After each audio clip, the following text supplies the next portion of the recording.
الحمد لله رب العالمين والعاقبة للمتقين والصلاة والسلام على سيد الأنبياء والمرسلين وعلى آله وأصحابه أجمعين. أما بعد فأعوذ بالله من الشيطان الرجيم. بسم الله الرحمن الرحيم. لن تنالوا البر حتى تنفقوا مما تحبون وما تنفقوا من شيء فإن الله به عليم.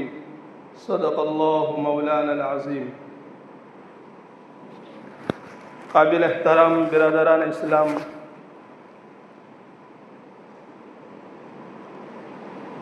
گزشتہ جمعہ میں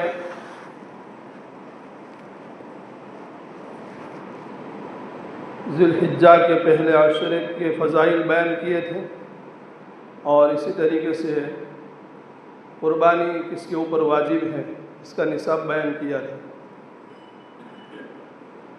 مزید اسی چیز کو آگے بڑھاتے ہوئے قربانی کی تاریخ کیا ہے اس کو میں بہت ہی مختصر وقت میں مختصر انداز میں بیان کروں گا. قربانی کی ابتدا اور شروعات تو دنیا کے سب سے پہلے انسان حضرت آدم علیہ السلام کے زمانے سے ہی ہو چکی.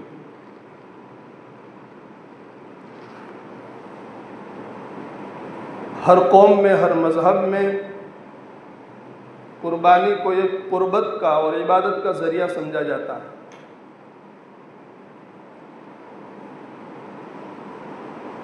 دنیا میں سب سے پہلے جو قربانی کی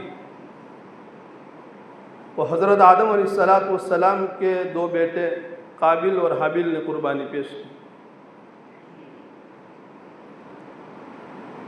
اللہ پاک نے دنیا میں جب حضرت آدم علیہ السلام کو اور حضرت حوا علیہ السلام کو دنیا میں بھیجا، اس وقت کوئی انسان نہیں تھا.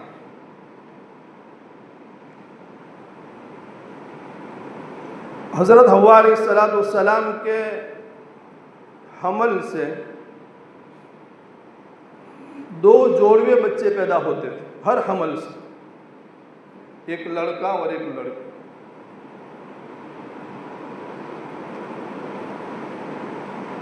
اور اس وقت یہ بھائی بہن کے سوا اور کوئی تھا نہیں، اور اللہ کو دنیا آباد کرنی تھی.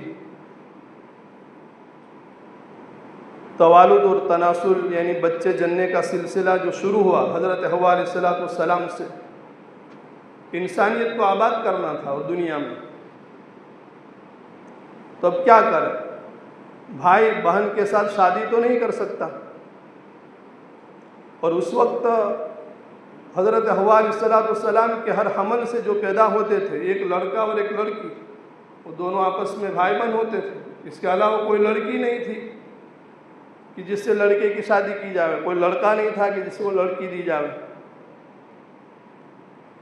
اس وقت کی ضرورت کو سامنے رکھتے ہوئے اللہ پاک نے حضرت آدم علیہ السلام کی شریعت کے اندر یہ چیز جائز اور حلال قرار دی، اور یہ ضابطہ یا اصول بنا دیا اس وقت کی شریعت میں کہ ایک حمل سے دو بھائی بہن جو پیدا ہوتے تھے وہ تو آپس میں حقیقی بھائی بہن کہلائیں گے.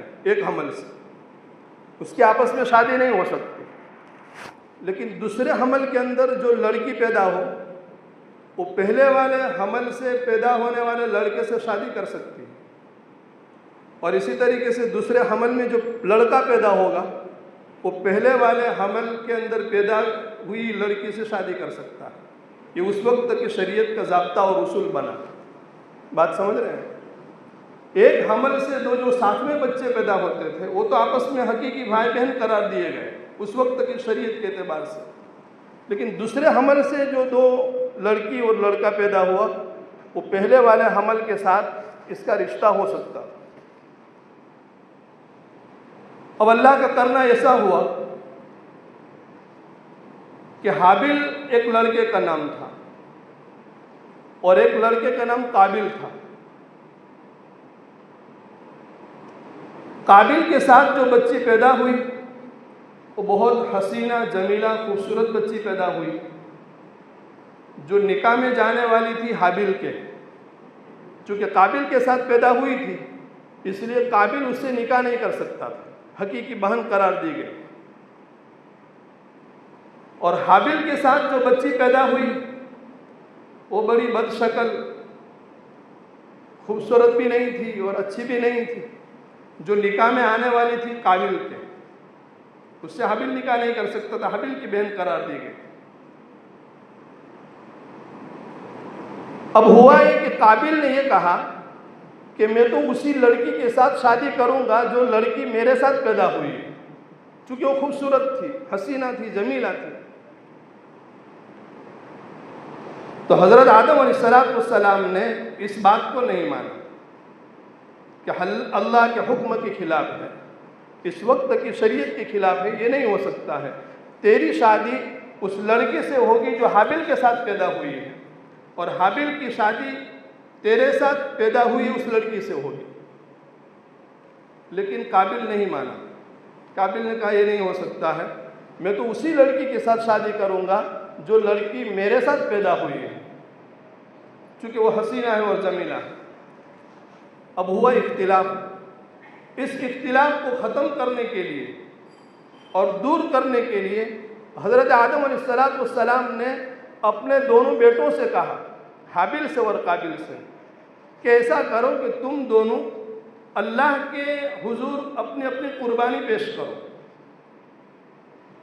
جس کی قربانی قبول ہو جائے گی وہ اس لڑکی سے شادی کرے گا، یعنی جو قابل کے ساتھ بچی پیدا ہوئی اس سے۔ حضرت آدم علیہ السلام جانتے تھے کہ اللہ کا قانون نہیں بدلے گا، قربانی اسی کی قبول ہوگی جو حق پر ہے، جو شریعت کے اوپر ہے، جو اللہ کے حکم کو مانتا ہے، جس کی نیت کے اندر بگاڑ نہیں ہے، جس کی نیت صحیح ہے، اس کی قربانی قبول ہوگی۔ لیکن چونکہ ایک تدبیر حضرت آدم علیہ السلام نے بتلائی اختلاف دور کرنے کے لیے، ڈائریکٹ فیصلہ ماننے کے لیے قابل تیار نہیں تھا، اس لیے حضرت آدم علیہ السلام نے کہا کہ ایسا کرو تم دونوں اپنی اپنی قربانی پیش کرو، جس کی قربانی قبول ہو جائے گی وہ اس لڑکی کے ساتھ نکاح کر سکتا ہے۔ اس وقت قربانی کے قبول ہونے کی کیا علامت تھی؟ آسمان سے ایک آگ اترتی تھی اور اس قربانی کو کھا جاتی تھی، جلا کر کے ختم کر دیتی تھی۔ اترنے والی آگ جس کی قربانی کو کھا جائے اس قربانی کو قبول سمجھا جاتا تھا، اور جو قربانی قبول نہیں ہوتی تھی وہ جو کہ تو پڑی رہتی تھی، اور عام انسان بھی اس کو کھا نہیں سکتا تو اس کو اجازت نہیں تھی۔ یہ تو ہماری شریعت کے اندر یہ اللہ کے نبی صلی اللہ علیہ وسلم کی خصوصیات میں سے ہے کہ ہم قربانی بھی کرتے ہیں اور اس قربانی کے گوشت کو کھانے کی اجازت کی ہم کو ملی۔ اور اس زمانے میں کیا ہوتا تھا، کفار کے ساتھ جو جنگ ہوتی تھی اور جنگ کے بعد جو مال غنیمت ملتا تھا وہ بھی انسان کے لیے حلال نہیں تھا۔ آسمان سے ایک آگ اترتی تھی اور اس کو کھا جاتی تھی، جو مال غنیمت آگ کھا جاوے تو وہ جنگ قبول سمجھی جاتی تھی، جیت سمجھی جاتی تھی۔ اسی طریقے سے آپس کے صدقات وغیرہ کا یہی مسئلہ تھا، انسان ایک دوسرے کو صدقہ دے کر کے جو ہمارے شریعت کے اندر ہے ایسا نہیں ہوتا تھا۔ اللہ کے نبی صلی اللہ علیہ وسلم نے فضلت علی الانبیاء بستین کہہ کر کے اپنی جو خصوصیات بیان کی ہیں کہ چند خصوصیات میری ہیں جو خاص میرے لیے، میری امت کے لیے ہے، دوسری امتوں کو نہیں ملی۔ اس میں یہ بھی ہے کہ قربانی کرنے کے بعد قربانی کے گوشت کو کھانے کی ہم کو اجازت ہے، اور آپس میں ایک دوسرے مسلمان کو صدقہ دیتے ہیں، ایک مسلمان دوسرے مسلمان کو صدقہ دے تو وہ صدقہ وہ کھا سکتا ہے۔ اسی طریقے سے مال غنیمت کا حلال ہونا وغیرہ یہ ہماری شریعت کے اندر ہے۔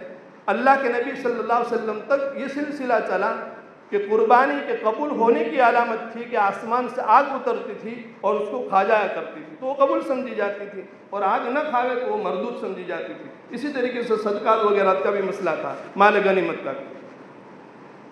تو حضرت آدم علیہ السلام نے اپنے دونوں بیٹوں سے کہا کہ تم اپنی اپنی قربانی پیش کرو، جس کی قربانی قبول ہو جائے گی وہ قابل کے ساتھ پیدا ہونے والی لڑکی کے ساتھ نکاح کر سکتا ہے۔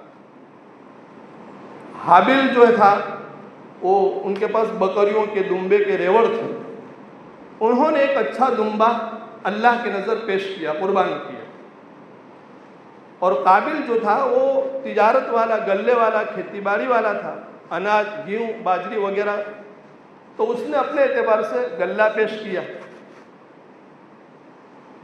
اب چونکہ حابل یہ حق پر تھا، اس کی نیت صحیح تھی، اس کی نیت کے اندر بگاڑ نہیں تھا، وہ اس وقت کی شریعت کا حکم ماننے کے لیے تیار تھا، اس لیے اس کی قربانی قبول ہو گئی۔ جو دمبا قربان کیا، آسمان سے آگ آئی اور اس کو کھا گئی، حابل کی قربانی قبول ہو گئی۔ اور قابل نے جو گیہوں اور اناج اور غلہ جو پیش کیا تھا، قربان کیا تھا، وہ جو کہ تو پڑا رہا۔ اب قابل کا غصہ اور بھی بڑھ گیا، قابل نے کہا تو یہ تو مجھے کسی حال میں برداشت نہیں ہے۔ حابل سے کہا کہ لا اقتلنک، میں ضرور تجھے قتل کر دوں گا۔ تو اس وقت حابل نے ایک بات کہی کہ بھائی دیکھ، تو مجھے کیوں قتل کرے گا؟ میرا کوئی قصور تو ہے نہیں، میرا کوئی گناہ تو ہے نہیں، میری نیت صحیح تھی، میرے دل میں تقویٰ تھا، میں حق پر تھا، میری قربانی قبول ہو گئی، اور تیری نیت اچھی نہیں تھی، اس وقت کی شریعت کو ماننے کے لیے، اللہ کے حکم کو ماننے کے لیے تو تیار نہیں ہے، اس لیے تیری قربانی قبول نہیں ہوئی، اس میں میرا کیا قصور ہے؟ اگر تو مجھے قتل کر دے گا تو ہی گنہگار ہوگا، میرا کچھ نہیں جائے گا۔ لیکن ایک نہ مانی، اس نے اپنے بھائی حابل کو قتل کر دیا۔ سب سے پہلا خون اس دھرتی کے اوپر جو ہوا ہے وہ حضرت آدم علیہ السلام کے بیٹے قابل نے اپنے بھائی حابل کو قتل کیا، حسد کی بنیاد پر، اس وقت کی شریعت کو نہ ماننے کی بنیاد پر۔ اور حضرت آدم علیہ السلام تو پہلے سے معلوم تھا کہ اللہ کا حکم یہ ہے اور جو حق پر ہے کسی کی قربانی پیش ہوگی اور قبول ہوگی، وہ تدبیر اختلاف دور کرنے کے لیے کی تھی، لیکن قابل نے حابل کو قتل کر دیا۔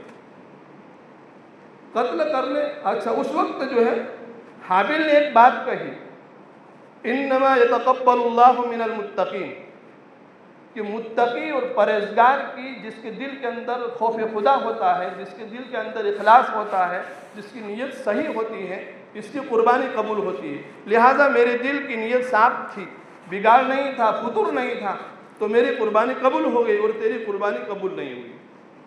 اب پہلے تو یہ تھا کہ قربانی کے قبول ہونے اور نہ ہونے کی علامت یہ تھی کہ آسمان سے آگ اترتی تھی اور قربانی کو کھا جایا کرتی تھی، وہ قبول سمجھا جاتا تھا۔ اب اس کے بعد سے آپس میں ان دونوں بھائیوں کی باتوں کے اندر ایک بات ایسی نکل گئی، انما یتقبل اللہ من المتقین، کہ اللہ تعالیٰ متقی کی قربانی کو قبول کرتا ہے۔ تو اس وقت سے گویا کہ ایک اصول اور ضابطہ بن گیا کہ اب قیامت تک ان لوگوں کی قربانیاں قبول ہوتی رہے گی جو اللہ کی رضامندی حاصل کرنے کے لیے صحیح اخلاص کے ساتھ، دل کی صحیح نیت کے ساتھ جو قربانی کرے گا اس کی قربانی قبول ہوگی۔ یہ اصول ہو گیا۔ اسے تو ہر عمل کے لیے اخلاص شرط ہے، اللہ کی رضامندی کی نیت ہر عمل کے لیے ضروری ہے، ہر عمل کے لیے وہی عمل قابل قبول ہوگا جو اخلاص کے ساتھ کیا جائے گا۔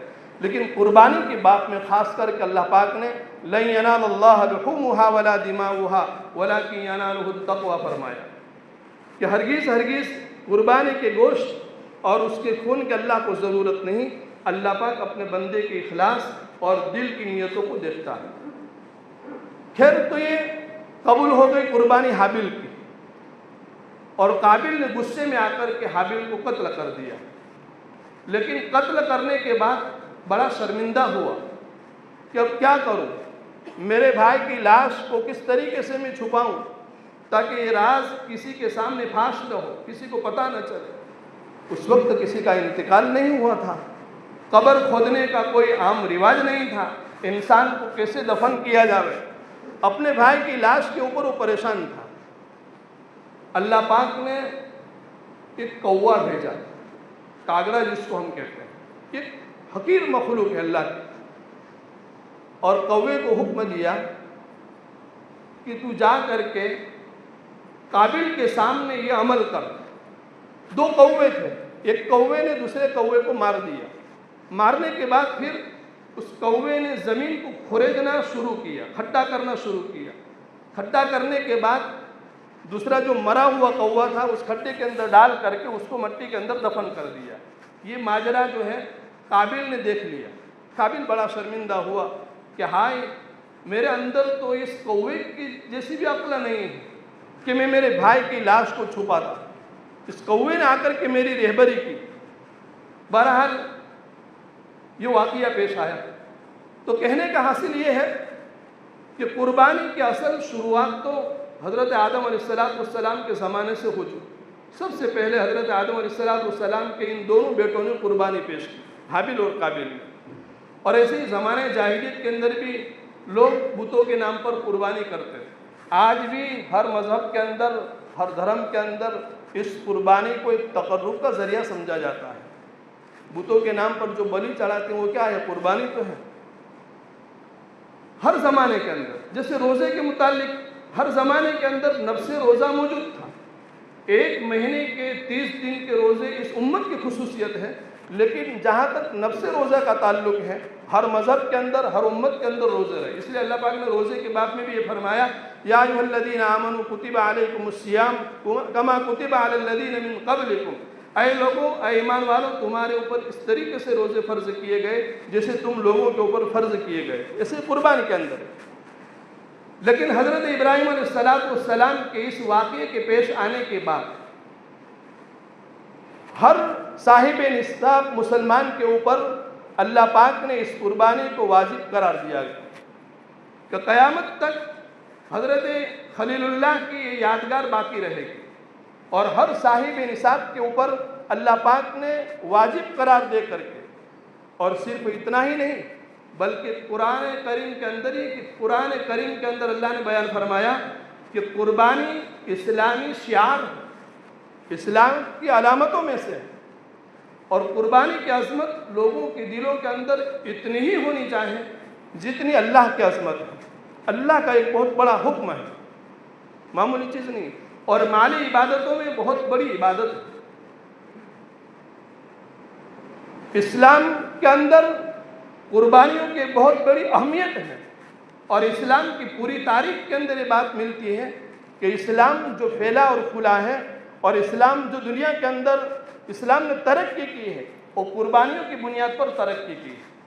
اور جب تک ایمان والوں کی دلی جذبات کے اندر قربانی کے جذبات باقی رہیں گے اور قربانی دیتے رہیں گے، وہاں تک اسلام ترقی کرتا رہے گا۔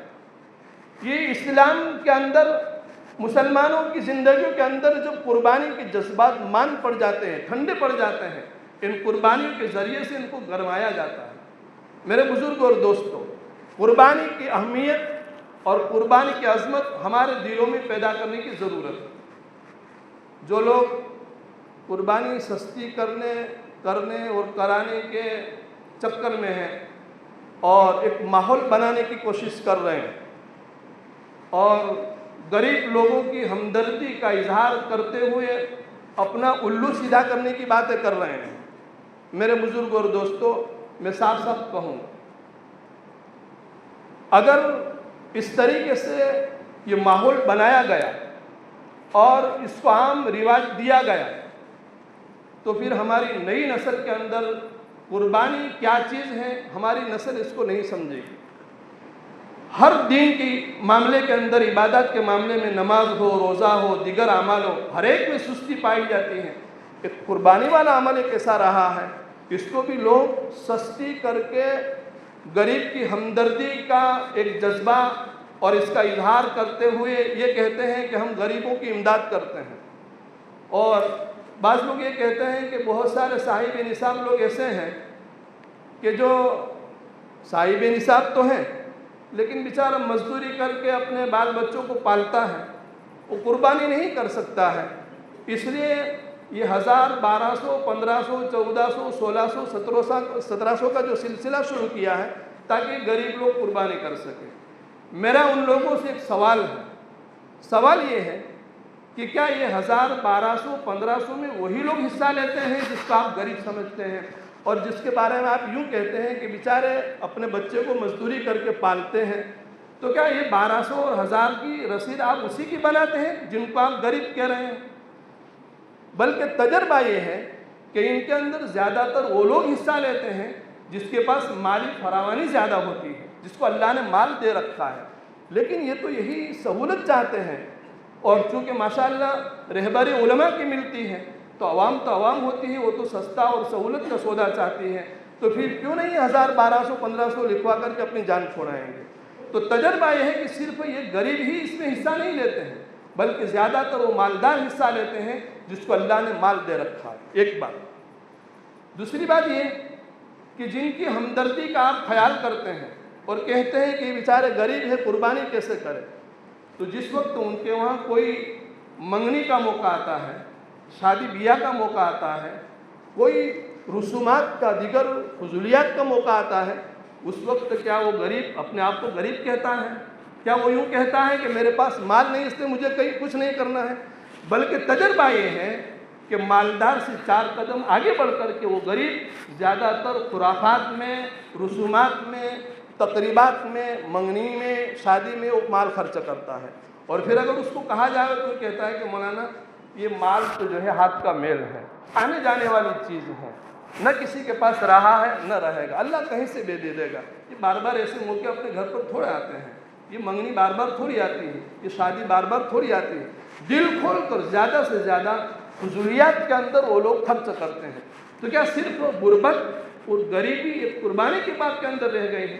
حقیقت میں میرے دوستوں اور بزرگوں، ان غریبوں کے ساتھ ہمدردی یہ ہے کہ ان غریبوں کو انفاق فی سبیل اللہ کے فضائل بیان کیا جائے کہ بھائی دیکھو یہ قربانی کے اوپر آپ جو خرچ کریں گے یہ آخرت کے اندر ذخیرہ ہوگا، کل قیامت کے دن آپ کو جنت کے اندر لے جانے والی یہ چیز بنے گی، جہنم سے رکاوٹ کا ذریعہ اور سبب بنے گی، اور آپ شادی اور بیاہ کے موقع پر، منگنی کے موقع پر، رسومات کے موقع پر جو خرچ کرتے ہیں وہ تو یہاں کی یہاں رہ جائے گا، اور اس کے اوپر تو کوئی فضیلت کا اور ثواب کا وعدہ بھی نہیں، بلکہ الٹا گناہ بھی ہو سکتا ہے۔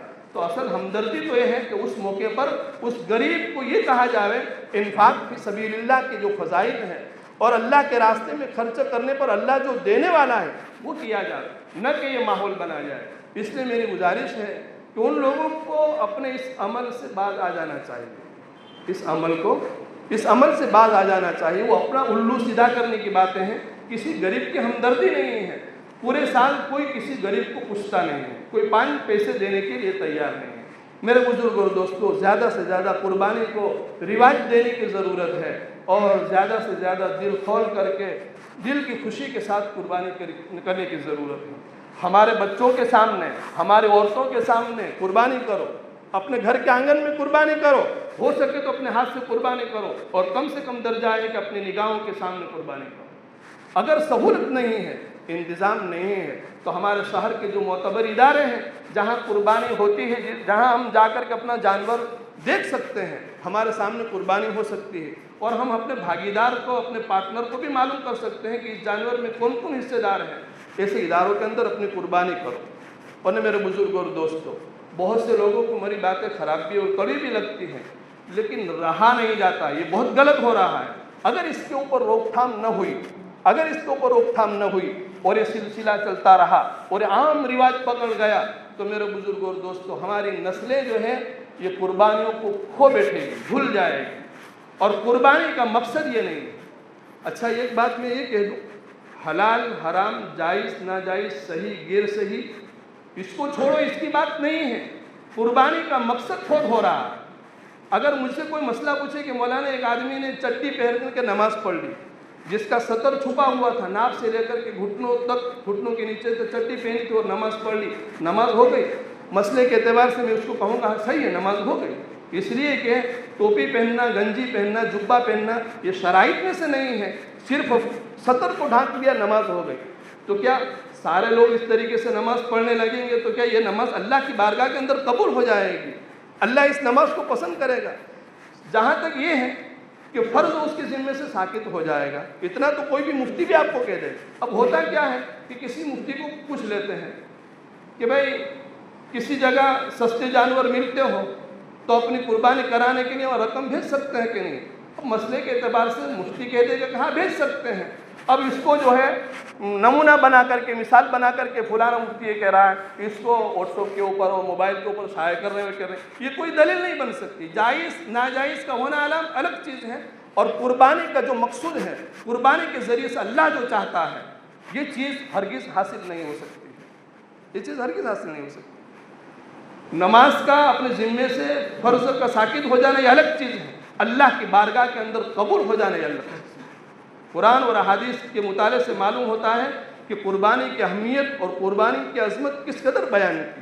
پیارا کا جناب محمد رسول اللہ صلی اللہ علیہ وسلم نے اپنی بیٹی فاطمہ سے کہا، اے بیٹی تیری قربانی ہو رہی ہے، اس خون کا قطرہ زمین کے اوپر گرنے سے پہلے تیرے گناہ اللہ معاف کر دیں۔ کل قیامت کے دن اس کا گوشت اور خون تولا جائے گا اور میزان عمل کے اندر اس کو رکھا جائے گا اور اس کے وزن کے برابر تجھے نیکیاں ملیں۔ میرے بزرگ اور دوستوں، قربانی کو ہلکا مت سمجھو، قربانی کی عظمت کو بڑھانے کی ضرورت ہے۔ قربانی جان چھڑانے کی چیز نہیں، اس کو جھنجھٹ مت سمجھو، اس کو بیکار مت سمجھو، ہاں اس سے نفرت مت کرو، اور ایسے کاروباری سے اپنے آپ کو بچاؤ، ایسے کاروباری سے اپنے آپ کو بچاؤ، اچھے سے اچھا جانور خریدو، اپنے گھر کے اندر آنگن کے اندر قربانی کرو۔ اللہ پاک ہم کو کہی ہوئی اور سنی ہوئی باتوں کے عمل کرنے کے اوپر توفیق نصیب فرمائے۔ وآخر دعوانا الحمدللہ رب العالمین۔ بہت ساری مفید باتیں اللہ پاک نے مجھ سے کہلوائی، اللہ کی توفیق سے میں کہتا ہوں اور اللہ مجھ سے کہلواتا ہے۔ اللہ پاک اس کے اوپر ہم سب کو اور پوری امت مسلمہ کو عمل کرنے کی توفیق نصیب فرمائے۔ انشاءاللہ موقع رہا تو کل عید کے بیان کے اندر بھی کچھ ضروری باتیں کہی جائے گی۔ ایک دو اعلان تھے۔ جامعہ اسلامیہ دارالعلوم حسنیہ کے اندر جس طریقے سے قربانی کا نظم ہے، اس طریقے سے جانور کی کھالوں کے جمع کرنے کا بھی نظم ہے۔ خود اپنے اپنے جانور کی کھال دارالعلوم میں پہنچانے کی فکر کریں، ہو سکے تو للہ رسید بھی بنائیں تاکہ دارالعلوم کا تعاون ہو سکے۔ اسی طریقے سے مدرسہ فیض القرآن کی طرف سے بھی اعلان ہے کہ انہوں نے بھی نظم کیا ہے جامع مسجد کے پاس، تو وہاں اپنے اپنی کھالیں وہاں بھی پہنچائے۔ بیت المال کی طرف سے بھی یہی اعلان ہے۔ اللہ پاک ہم تمام کو عمل کرنے کی توفیق عطا فرمائے۔ آخر دعوانا الحمدللہ رب العالمین۔ دوسری ایک اعلان یہ ہے کہ احمد آباد گومتی پور علاقے میں ایک مسجد، امیر مسجد کی تعمیر کا کام ہو رہا ہے، تو وہاں تقریباً 25 لاکھ کا کام تھا، اس میں سے 15 لاکھ کے قریب کام ہو چکا ہے اور 10 لاکھ کے قریب کام باقی ہیں۔ حافظ غلام نبی وہاں سے چندے کے سلسلے میں آئے ہیں، تو للہ رقم سے ان کا بھی تعاون فرمائے۔